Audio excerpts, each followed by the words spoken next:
Paltrocast. Lewis, thank you for taking the time. But before I ask you how you're doing, does anyone get to call you Lou, or are you Lewis to everybody? No, people call me Louis. It's actually funny because my name, the history is my name's Elias. And for some reason in Australia, when you're Elias, they call you Louis growing up. It's a fact.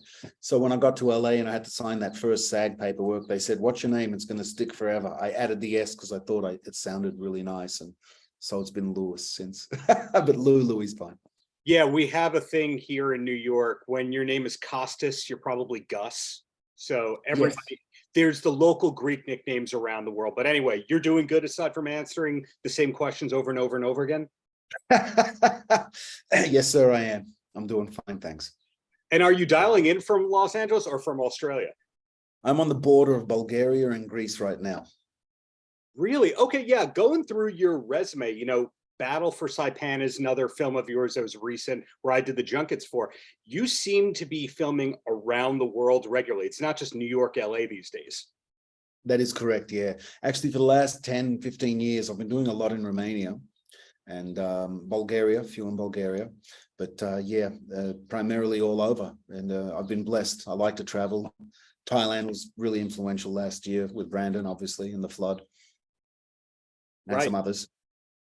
Right.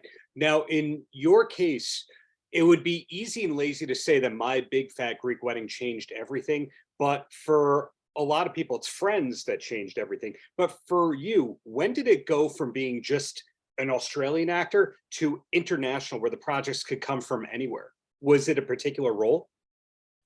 Actually, no, not really. I never acted in Australia, not once ever. Really? I was a boxer and a soccer player, and yes, I came to LA to pursue a professional boxing career when my brother he did Mobsters and Triumph of the Spirit. He did some big movies. He broke into the A-list. So he said, "Come over." I wanted to train with Teddy Atlas back then. That was the plan. Wow, Teddy Atlas. Met Teddy. One of a kind guy, by the way. Teddy, if you sit down and have dinner with him, one of a kind guy. I'll never forget that, by the way. Incredible human being. But no, the boxing career took a turn and I became an actor in Los Angeles soon after I got there. So after I started, hey man, I say it all the time, it's a rough business. I had a couple of, you get momentum in this business and you work, and if you don't capitalize and things don't fall in the right place, it's easy to get forgotten. So, that happened a few times, as it does with a lot of actors. It's up and down. But yeah, the initial Fat Wedding did elevate things.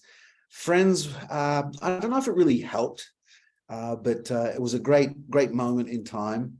As far as the recognition from the people, I still get recognized from that one episode. Even now, people stop me and say, "Carl, can't believe I'm meeting you." So the fan base on that was pretty good. But I think it was just persistence over the decades of not giving up. And I think the body of work, I hope anyways, I don't know, I'm speculating. I hope people are starting to see that I can do it, and I can do it at any level. Now, before I ask you about your new movie, which is why we were set up to talk about in the first place, I was going through your IMDb and I realized you were in one of my first favorite movies ever, which was Necessary Roughness. And as a person who made it from athletics into acting, that must have been a pretty big deal that your first notable US credit was a sports film. Well, I just told the story. I'll try and make it short, but it's definitely worth saying. So when I was fighting, I was sitting in my brother's acting classes during the days for like 8-9 months.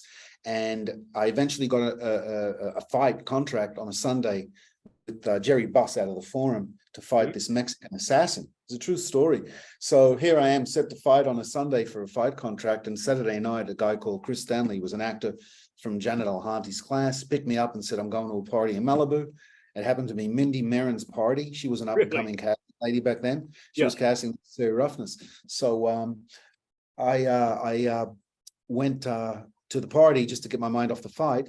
And she says, "Are you an actor?" Because she saw me and I had this Aussie accent and I lied. I said, yes. She went upstairs. She got the sides. She said, "Monday morning, screen test, the Stan Dragotti and the Paramount producers." I said, "Wow, okay." So I fought on the Sunday and I got really badly beat up. So did he. And of course. But yeah, I was really hurt, and it's one of those things where you're sucking soup out of a straw for 3 or 4 days. It happens now and then to prize fighters. And Monday I had to go in on the audition and I was so beat up. I love telling this story because it happened and you wonder about life. Now, I never really dreamed of being an actor, but I always loved it and thought about it. So I went to the audition beat up, and after the audition, she said, you got the job because you underplayed it. You didn't seem green. You didn't move too much. You didn't talk too loud. You look like a seasoned actor. And I told her, I said, Mandy, I got to be honest, I'm a boxer and I just got beat up. I said, I've never had an acting class in my life. And she said, don't worry, just have him beat you up every morning before you come to set and you'll be just fine. Quote unquote, she said that. But that's how my life changed. So I got, then after Necessary Roughness, I actually got into acting class and studied and became, I guess, a professional. I dedicated my life to it. And you worked with Scott Bakula and Sinbad and Kathy Ireland in your first role. But anyway, the new movie, when did you actually film it? Last year sometime in Thailand, I guess. Yeah. Easy film for you to make? The reason I ask you that is because when you're putting in jet lag and going through different time zones, that presents additional challenges beyond memorizing your sides, getting into the character, etc. For me, no. The lag and all that stuff, you know, to me, it does zero effect. When you want to, for me anyways, what was tough about the flood, granted, traveling, you need a couple of days to recover, but they give you that, you know, they fly you in early, you have a rehearsal time. So they prep for that. But it was a water movie, you know, and making a movie submerged in water is a difficult process and probably one of the most difficult for all of us.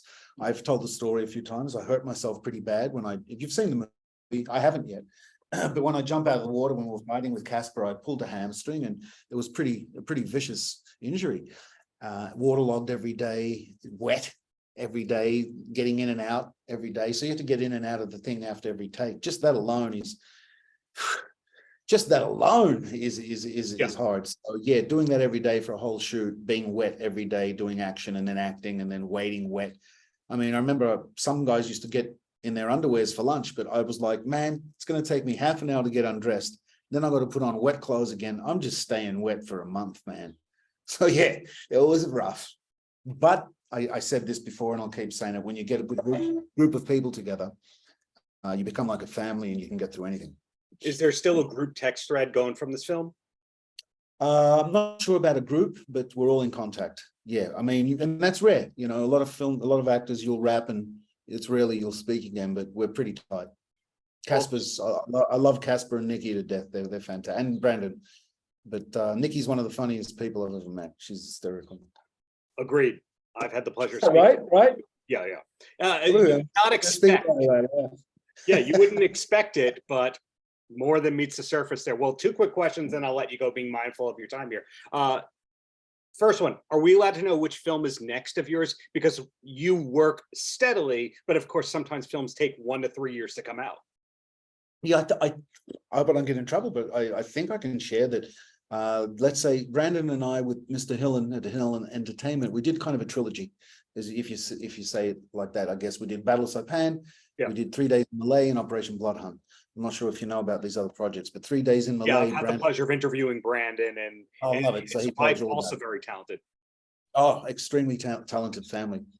But yeah, Brandon and I have got this thing going on and I really enjoy it. He's an incredible writer. I love my stories, so I help him with the story. He writes the screenplays and we've shot 2 or 3 of them now. So 3 Days in Malay, we shot that in 10 days, World War II, nuanced performances, bombs, bullets, and apparently August 11th it's dropping from Paramount streaming and theatrical, small theatrical. So I'm really pumped about that one. And soon after, Operation Bloodhunt and a few other little ones too, coming with some visceral action, one called Hellhound. So there's to drop a few.